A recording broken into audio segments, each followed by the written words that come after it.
Hello everyone. Drop a quick comment with where you're watching from. I love seeing all the different places these stories reach. All right, let's get into today's story. Pacific Island, September 1944. 22-year-old Kim Soon-hee sat on the dirt floor of a bamboo hut with 11 other Korean women, listening to the sounds of American artillery getting closer. For 3 years, she and these women had been held as comfort women, a sanitized term for sexual slavery by the Japanese military.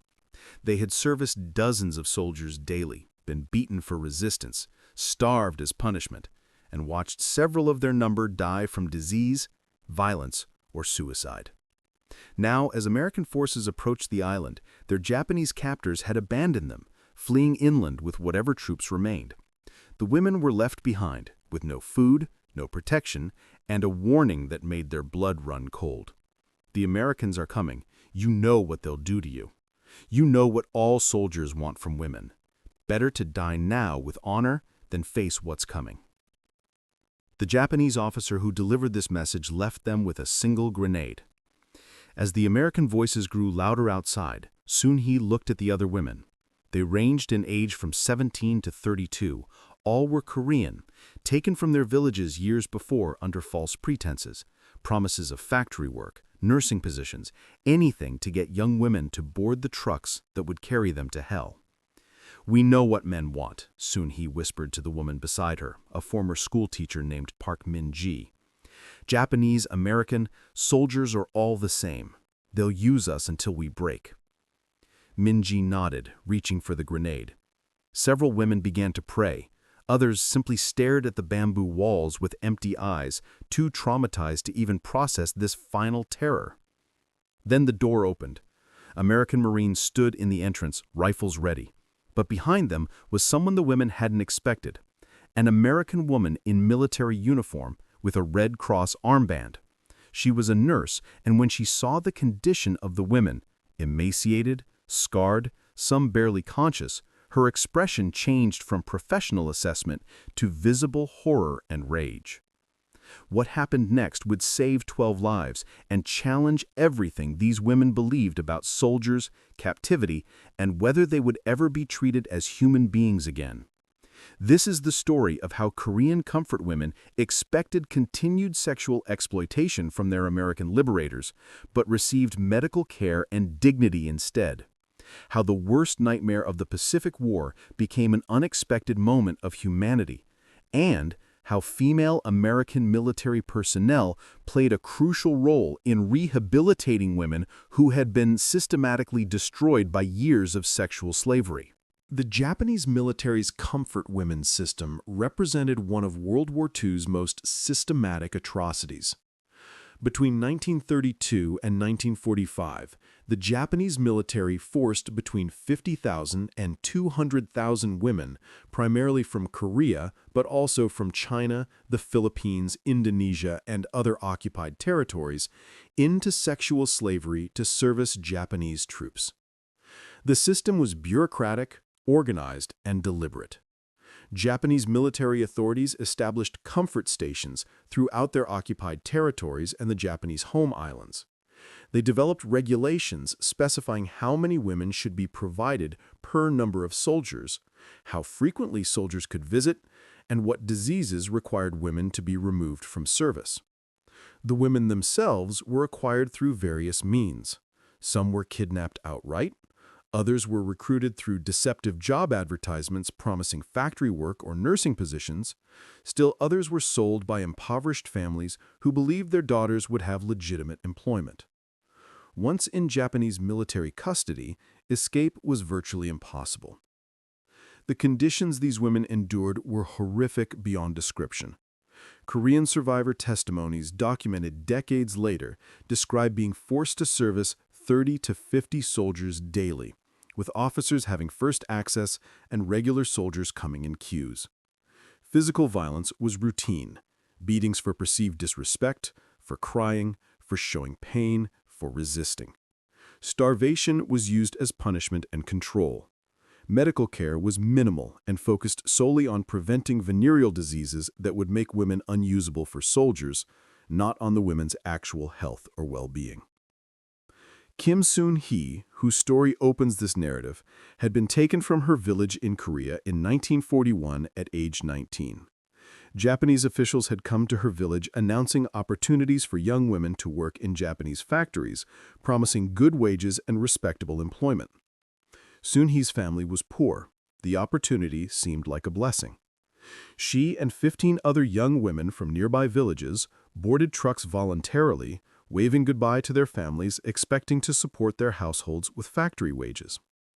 Instead, they were transported to a military installation and immediately forced into sexual servitude. The realization of what had happened, that the respectable employment was a lie, that they had been trafficked into sexual slavery, caused several women to attempt suicide immediately. Japanese guards prevented these attempts and made clear that resistance would be punished with starvation or beating. For 3 years, Soon-hee endured conditions that destroyed her sense of self. In testimony she would provide decades later to researchers documenting comfort women experiences, she described this systematic dehumanization. Quote, "We were not people to them. We were things, equipment. When soldiers came, we had to serve them. If we cried, we were beaten. If we resisted, we were beaten. If we showed pain, we were beaten. We learned to feel nothing, to be nothing. It was the only way to survive." The psychological mechanism Soon-hee described, dissociation, emotional numbing, the destruction of self as a survival strategy, appears repeatedly in comfort women testimonies. To endure systematic sexual violence, many women psychologically removed themselves from their own experiences, creating internal distance from the horror being inflicted on their bodies. By 1944, as American forces advanced across the Pacific, Japanese military authorities faced the problem of what to do with comfort women at installations that would soon be overrun. In some locations, Japanese forces massacred the women to prevent them from providing testimony about the comfort system. In other locations, they simply abandoned the women, leaving them to face advancing enemy troops with no resources, no protection, and years of Japanese propaganda about American brutality. The Pacific island where Soon-hee was held fell into the second category. As American artillery announced the coming invasion, Japanese forces began evacuating, taking soldiers, equipment, supplies, but leaving the comfort women behind in their bamboo barracks. The commanding officer's final words to the women reflected both his own cultural framework about honor and his propaganda about American forces. Death was preferable to capture by Americans, who would surely treat the women with the same brutality Japanese forces had shown, if not worse. The grenade he left was intended to facilitate a collective suicide that would preserve honor and prevent the women from falling into enemy hands. It was a final act of cruelty, disguised as mercy, forcing traumatized victims to become agents of their own deaths. The women, after 3 years of systematic abuse, had no framework for imagining that soldiers, any soldiers, might treat them differently than their Japanese captors had.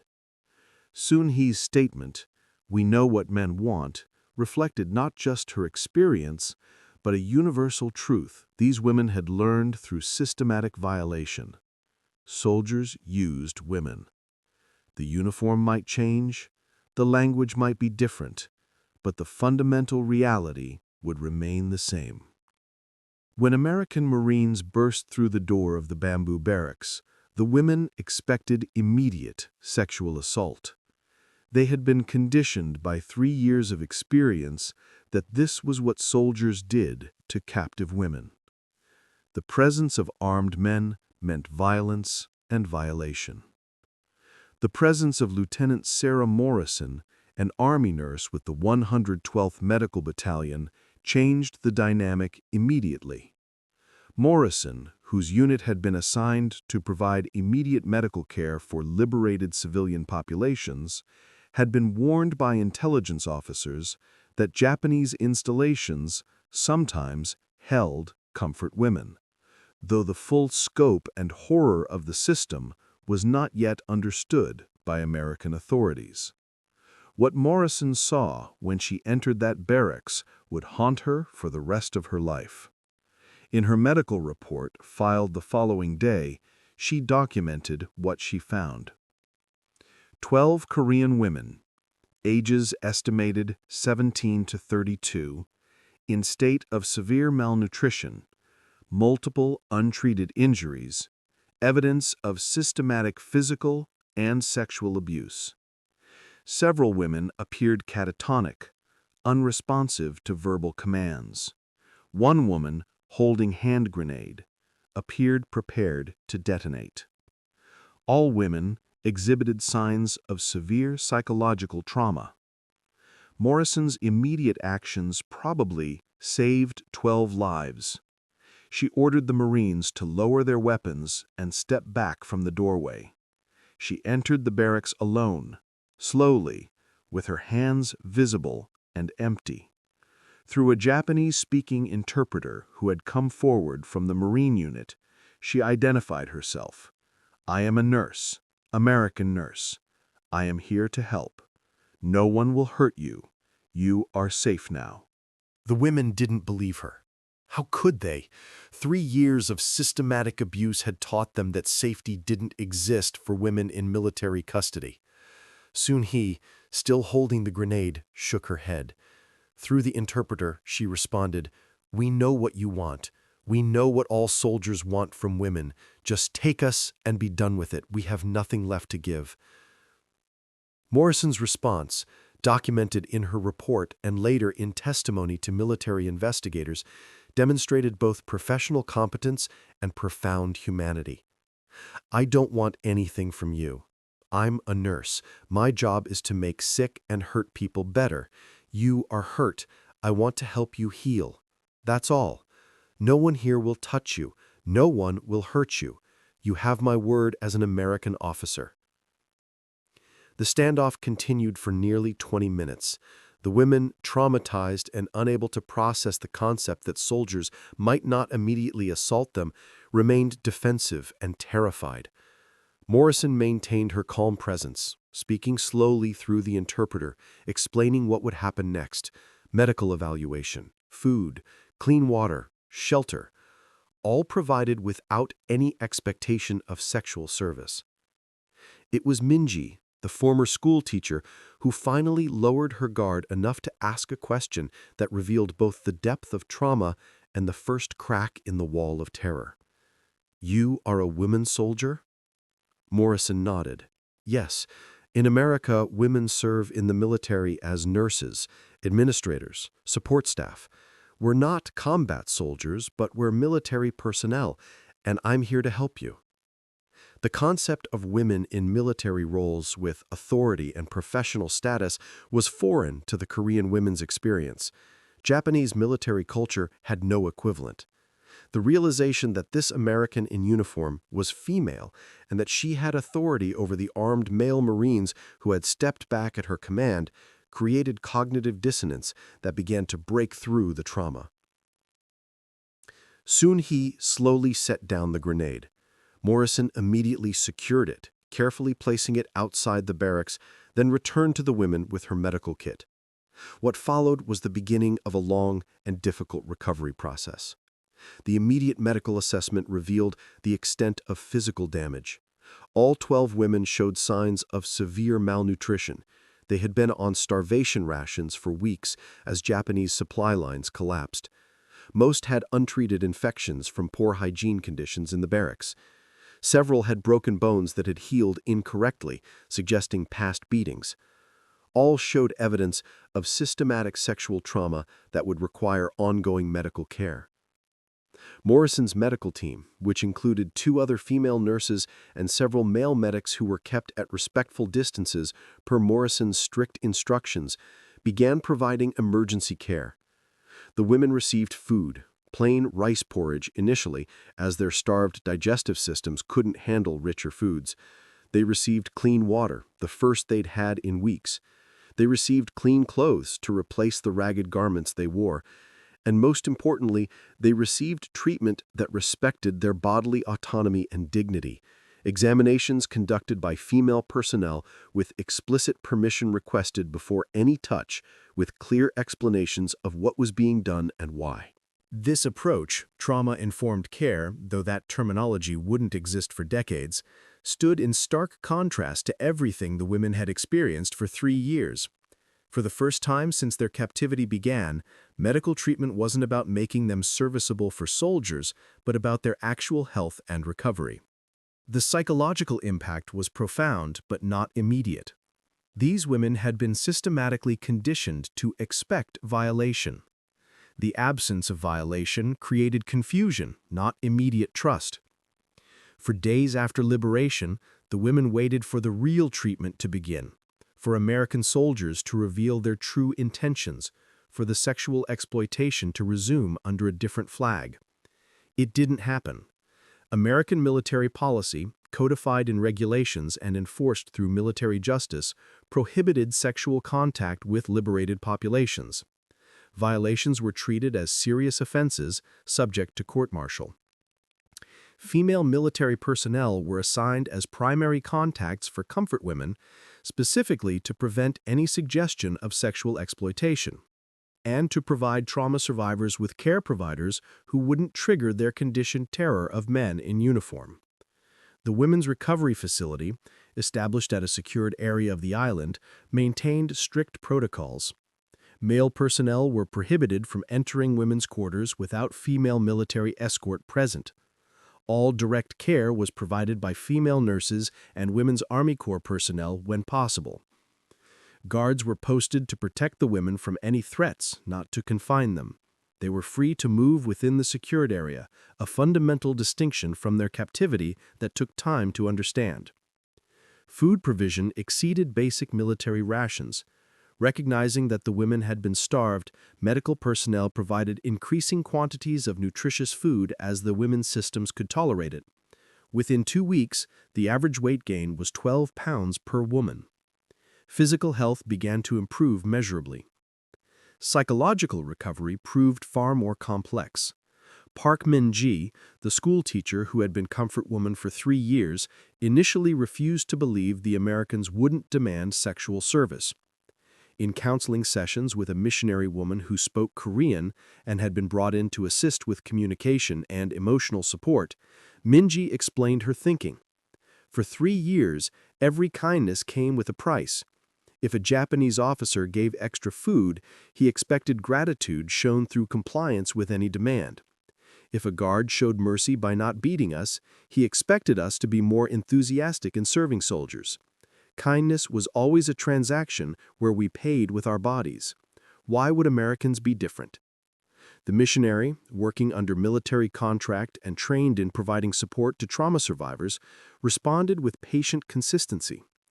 Americans are different because our laws and values are different. You were enslaved by the Japanese military. American military law prohibits slavery. You are not property, you are free people who were victimized and who now have rights and protection. It will take time to believe this, but it's true. The process of rebuilding trust and recovering psychological health took months, not days. The women's testimonies, documented by military intelligence officers investigating Japanese war crimes, revealed the systematic nature of their abuse and the challenges of recovery. Soon-hee described the turning point in her own recovery. About 6 weeks after liberation, I was walking in the secured area and I tripped, falling to the ground. An American soldier saw this and ran toward me. I immediately expected violence. I had been conditioned that any attention from a soldier meant sexual demand or a beating. But this soldier, I later learned he was a medic, simply helped me stand, asked through interpreter if I was injured, examined my scraped knee, cleaned and bandaged it, and then left. He never touched me inappropriately. He never demanded anything. He just helped me because I was hurt, and then he went back to his duties. That was when I began to truly understand that maybe these Americans were different. Maybe safety was possible. By November 1944, 2 months after liberation, the women's physical health had largely recovered. Psychologically, the healing was just beginning, but important foundations had been established. The women understood they were not property. They understood they had rights. They understood that the Americans who guarded and cared for them were there for protection, not exploitation. The question then became, what happens next? These women couldn't return to Korea. It was still under Japanese occupation. Repatriation to Japanese-controlled territory would mean returning them to the system that had enslaved them. The women themselves were terrified of this possibility, fearing the Japanese would execute them as security risks who knew too much about the comfort system. American military authorities, working with international relief organizations, developed several options. Some women elected to remain in American-controlled areas of the Pacific, working in civilian capacities for military administration, cooking, laundry, administrative support, jobs that provided income and dignity while they awaited Korea's liberation. Others requested transport to Chinese nationalist areas where they could join Korean exile communities. A few, whose families had fled Korea earlier, were eventually reunited with relatives in China or other locations. All received documentation from American authorities detailing their captivity and liberation, intended to serve as official record that they had been victims of Japanese military policy, not voluntary participants in prostitution. This documentation would prove crucial in later years when survivors sought recognition and reparations for their suffering. The immediate liberation experience of Soon-hee and the 11 women in her barracks was replicated hundreds of times across the Pacific as American forces liberated islands and territories where comfort stations had operated. Each liberation revealed similar patterns, women expecting continued exploitation, instead receiving medical care, protection, and treatment as human beings with rights and dignity. The role of female American military personnel proved essential. Women's Army Corps members, military nurses, and female administrators provided care that male personnel, no matter how well-intentioned, could not have provided to women so thoroughly traumatized by male violence. Lieutenant Morrison and her colleagues created a bridge of trust that enabled recovery to begin. The contrast between Japanese military treatment and American military treatment of these women was stark. Japanese authorities had created a bureaucratic system of sexual slavery, treating women as military equipment to be used and discarded. American authorities, once they understood what comfort women had endured, responded with medical care, legal protection, and efforts to restore dignity and autonomy to women who had been systematically dehumanized.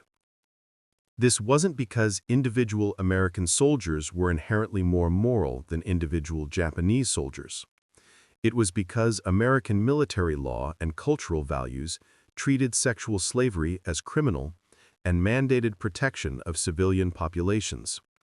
The difference was systemic, not personal. For the survivors, the liberation experience created profound cognitive restructuring. Women who had learned through years of systematic abuse that soldiers meant violence and violation encountered soldiers who provided care and protection. This challenge to their conditioned understanding initiated psychological healing that would continue for years, though many survivors would carry trauma for life.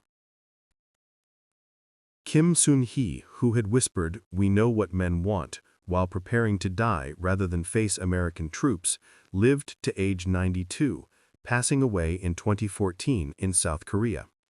In the 1990s, when Korean comfort women began publicly testifying about their experiences, she was among those who came forward.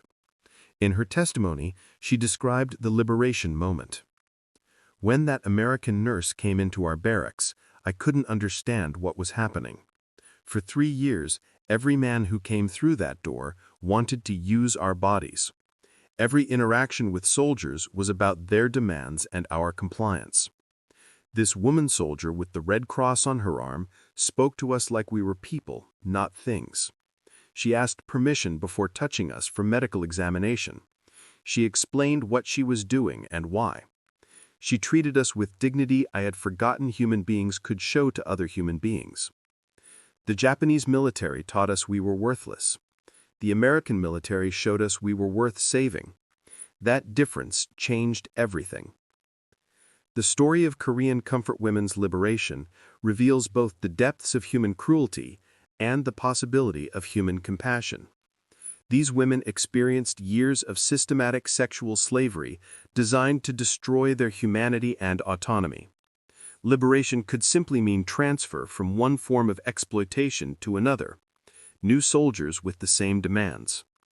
Instead, American military policy and the actions of personnel like Lieutenant Morrison provided something the women had stopped believing possible: care without coercion, protection without price, treatment as human beings with intrinsic dignity and rights. The recovery was neither immediate nor complete. Trauma of that magnitude leaves permanent scars. Many survivors never fully recovered psychologically. The shame imposed by societies that blamed victims for their victimization created additional wounds. But the foundation for recovery, the experience of being treated with dignity, the understanding that what was done to them was crime, not shame, the knowledge that protection without exploitation was possible, began in those first moments of American liberation. The women who whispered, "We know what men want," learned something unexpected. Not all men want the same thing. Some men, and women in uniform beside them, wanted nothing from these traumatized survivors except the opportunity to help them heal. That revelation, shocking in its contrast to everything they had experienced, saved lives and created possibility for recovery where none had seemed to exist.